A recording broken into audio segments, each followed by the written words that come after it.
Hello, welcome to Behind the Showcase, your global fashion retail and supply chain podcast. Today, Friday, April 17th. EURATEX sounds the alarm on deepening EU industry crisis. Kering unveils ReconKering to double profitability and revive Gucci.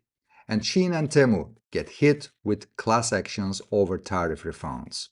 I'm Sedat Sezer, breaking down the news and insights you need to start your day. Let's get into it. Let's start in Brussels, because EURATEX, the European Textile Apparel Confederation, put out an official warning this morning, and the word they used was deepening. The crisis in EU textiles and apparel is getting worse, not stabilizing. Energy costs are still elevated, cheap imports from Asia keep arriving, and domestic demand is weak. EURATEX is formally asking the European Commission for a support package. Now I've been watching this industry for over 25 years, and here's what matters about the specific signal. When a trade body shifts from lobbying quietly to publishing a public distress call, the structural damage has already happened. You don't ask Brussels for a rescue plan if you think you can fix it on your own. For Turkish manufacturers or a supplier in all over the world, this is a two-sided picture. Yes, it strengthens the nearshoring case. If you are an EU brand watching your domestic supplier base shrink, Turkey is the obvious bench. But weak EU demand is still weak EU demand. You can win more market share inside a smaller pie. That's exactly the window we are in right now. This connects directly to what happened in freight markets yesterday. The Baltic Dry Index jumped 5.5% in a single day, closing to almost 2,500 points. That's not noise, that's a market repricing risk. At the same time, Chinese export volumes are slowing, and there is new political pressure on Maersk and MSC operations around the Panama ports. If you ask me, we are watching the cost of distance go up again. And every time the cost of distance go up, Turkey's geographic positions becomes a strategic asset on paper. The hard part is converting that paper advantage into actual order volume, because that requires capacity, financing, and speed. And Turkish industry lost 159,000 paid workers over the past year. The opportunity is real, but the readiness is the question. Now here's where it gets interesting. China's industrial output grew more than 6% in the first quarter of this year, beating expectations. Manufacturing, including textiles and apparel, performed strongly.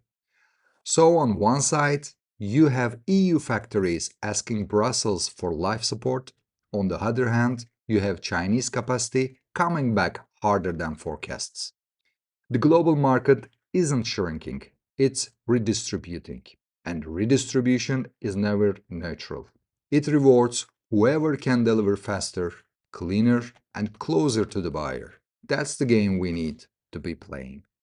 Let's switch to retail, because Shein and Temu just got hit with class action lawsuits in the US over IEEPA tariff refunds. Consumers and businesses are suing to get back customs fees they argue were wrongly collected. This isn't about the money recovery. This is about what it signals to the boardrooms at these platforms. The legal and compliance overhead of selling cross-border into the United States has just gone up again. Both platforms were already navigating at the end of de minimis exemption. Now they are defending tariff refund cases. Every dollar that goes to legal is a dollar that doesn't go to consumer acquisition. And that creates space, not a lot, but real space, for competitor who can offer compliance clarity and faster delivery from closer origins. Same pattern, different market. US apparel retail sales grew marginally in March, but consumer confidence is near historic lows. Tariff pressure and inflation are squeezing discretionary budgets, and apparel is always the first thing to go when households tighten up. If you're a sourcing director forecasting the US market for the rest half of the year, you're probably revising down. That's the reality. But not everything in retail is grim. and this is important. Tesco reported that its F&F clothing line grew in the latest quarter, with grew revenue up 4.6%. Value-led apparel sold through supermarkets keeps taking share. Consumers are leaving fashion. They are trading down where the price-value math makes sense. This is a real challenge for Turkish suppliers. Supermarket and discounter apparel programs tend to have predictable volumes, straightforward specs, not glamorous but stable.